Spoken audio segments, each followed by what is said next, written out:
नमस्कार दोस्तों, एटेक ई सॉल्यूशन पे आपका स्वागत है। फर्स्ट है एनर्जी सोर्सेज। एनर्जी सोर्सेज में आपका आता है आइडियल वोल्टेज सोर्स। तो जब भी आप वोल्टेज सोर्स को रिप्रेजेंट करते हो तो ये जस्ट एक रिप्रेजेंटेशन है कि किस तरह से हम रिप्रेजेंट कर सकते हैं वोल्टेज सोर्स को। तो इस अगर हम सर्कल रिप्रेजेंट करें और प्लस माइनस यूज़ करें और वी ऑफ टी रिप्रेजेंट करें तो ये भी एक वोल्टेज सोर्स होगा। अगर हम इसको बैटरी के फॉर्म में लिखें तो भी ये वोल्टेज सोर्स होगा।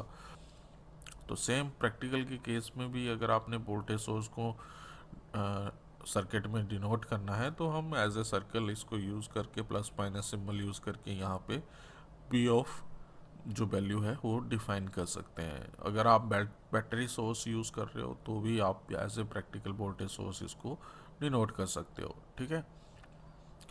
और बी आई करेक्टरिस्टिक्स में क्या है कि जैसे आपका रजिस्टेंस कुछ ना कुछ होगा सर्किट में तो उससे क्या होगा कि आपका जो करंट है वो डिक्रीज हो जाएगा। तो करंट सोर्सेज को जब भी आप रिप्रेजेंट करोगे आप एरो सिंबल से रिप्रेजेंट करोगे। तो एरो से हम क्या करते हैं, करंट को रिप्रेजेंट करते हैं। सेम अगर सर्कल के अंदर एरो दिया है तो करंट की डायरेक्शन इस तरह से रहेगी। अगर आपकी करंट की डायरेक्शन नीचे की तरफ है तो यहाँ इस तरह से करंट की डायरेक्शन रहेगी, ठीक है। तो बी आई करेक्टरिस्टिक्स में ये आइडियल है। करंट आपका यहाँ पे वोल्टेज अगर आपने इंक्रीज कर रहे हो यहाँ पे तो करंट आपका क्या रहेगा, यहाँ पे कांस्टेंट रहेगा जो भी आपका टाइम प्रोपोर्शन होगा, ठीक है। मगर प्रैक्टिकल में ऐसा नहीं होता है। तो प्रैक्टिकल में कोई सर्किट अगर है तो उसका कुछ ना कुछ रेजिस्टेंस होगा। तो अगर आप करंट कोई फ्लो करवाते हो तो वो करंट जो है डिक्रीज करेगा जैसे जैसे टाइम इंक्रीज होता रहेगा, ठीक है। तो इन सर्किट्स को अगर आप ऑब्जर्व करो तो यहाँ पे V1 और V2 ये वोल्टेज सोर्स हमने रिप्रेजेंट किए हैं। तो जैसे ये आप देख रहे हो यहाँ पे, ठीक है।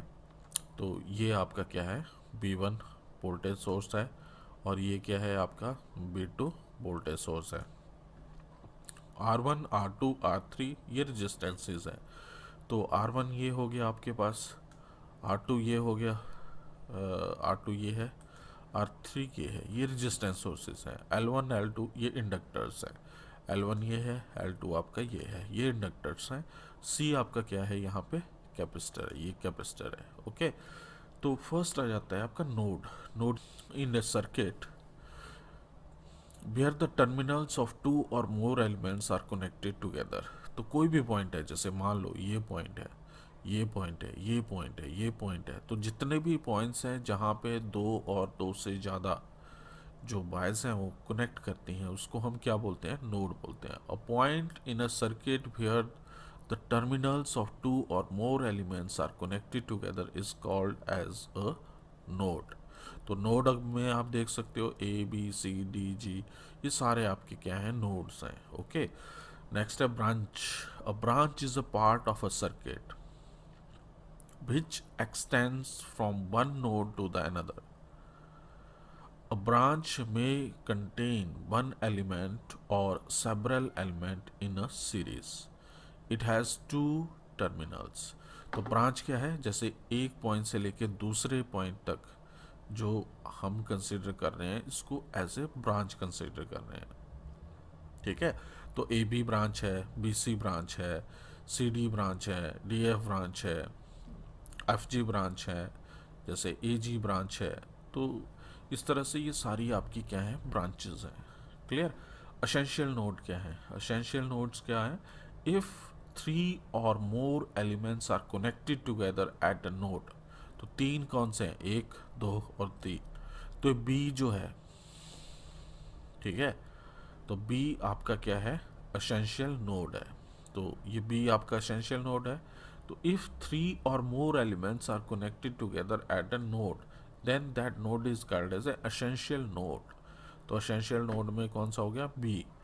और सी भी आपका असेंशियल है क्योंकि एक दो और तीन, तीन ब्रांचेस कनेक्टेड है इस पॉइंट के ऊपर, एक दो और तीन, ये भी आपका असेंशियल नोड है, ठीक है।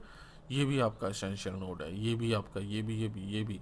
तो ये सारे असेंशियल नोड्स हैं। असेंशियल ब्रांच क्या होती है, अ path which connects to essential nodes without passing through an essential node is called essential branch, ठीक है। essential branch में क्या आ गया, बी सी, तो ये बी और सी तो पास नहीं कर रही है, तो इसको एसेंशियल ब्रांच हम कंसिडर कर रहे हैं। सी डी ये भी एसेंशियल ब्रांच है, ठीक है।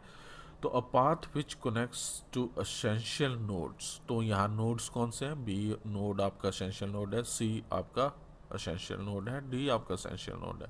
तो उनको कनेक्ट करने के लिए जो हम ब्रांच यूज़ करते हैं उसको क्या बोलते हैं? Essential branch. ओके, नेक्स्ट आ गया मैश। मैश क्या होता है? Any path which contain no other path within it is called a mesh. तो इसके अंदर कोई अंदर और कोई लूप नहीं होना चाहिए, उसको हम क्या बोलते हैं? मैश बोलते हैं। तो मैश के केस में आपका क्या आ जाता है? ए बी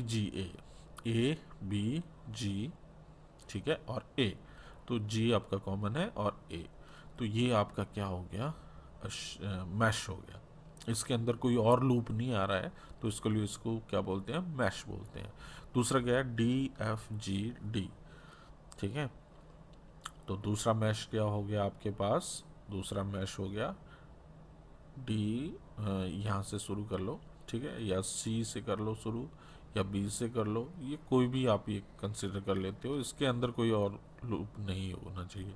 तो बी सी जी ए, ठीक है, बी सी जी बी, फिर नेक्स्ट आ गया सी डी जी सी, ठीक है। फिर नेक्स्ट क्या गया? डी एफ जी डी, तो ये आपके क्या हैं? Complete mash. लूप क्या होते हैं? A path which contains more than two meshes is called a loop. दो से ज़्यादा आपके मैसेज जिसमें हो, जैसे एक दो मैश हो गए ना, तो ए बी सी जी ए, ठीक है, ए बी सी जी ए, जिसमें दो मैश हो गए। एक मैश ये हो गया, फर्स्ट मैश ये है, सेकंड मैश ये है, तो ये दो मैश हैं यहाँ पे, तो ए बी सी जी ए, ठीक है। और दूसरा मैश कौन सा हो गया? जैसे ये है, जैसे इसमें भी आपका फर्स्ट ये है, सेकंड ये, दो मैश है, तो सी डी एफ जी और सी, ये भी आपका क्या हो जाएगा? लूप हो जाएगा, ठीक है। तो दोस्तों आज के लिए हम इस लेक्चर को यहीं पे क्लोज करते हैं। नेक्स्ट लेक्चर में हम KCL KVL डिस्कस करेंगे। अगर आपको ये लेक्चर पसंद आया तो प्लीज़ लाइक करो, शेयर करो, सब्सक्राइब करो। Thank you very much for your love and support.